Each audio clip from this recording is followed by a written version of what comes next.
Shalom Pak Pendeta, boleh nggak orang Protestan menikah dengan orang Katolik? Mari kita cek jawabannya.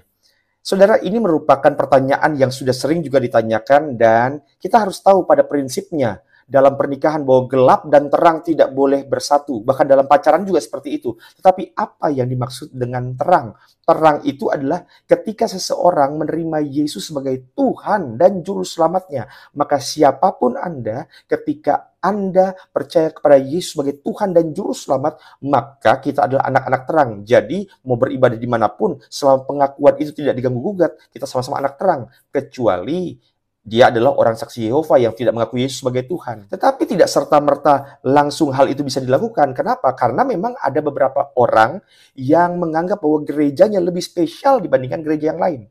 Disclaimer, dalam video ini saya tidak akan menjelaskan mana gereja yang benar, mana gereja yang salah. Karena bukan itu tujuan video ini. Misalkan ada sebagian kecil orang-orang Protestan yang menganggap bahwa mereka yang masih di Katolik adalah mereka yang mengikuti ajaran yang menyimpang.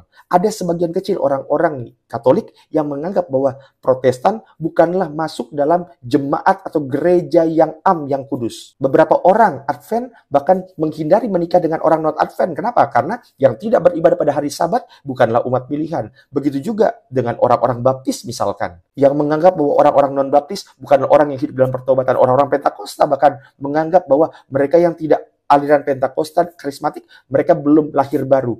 Nah, hal-hal seperti ini harus diselesaikan sebelum masuk ke dalam jenjang pernikahan. Karena kalau tidak, nanti jangan sampai hanya masalah beda gereja, kemudian terjadi pertengkaran.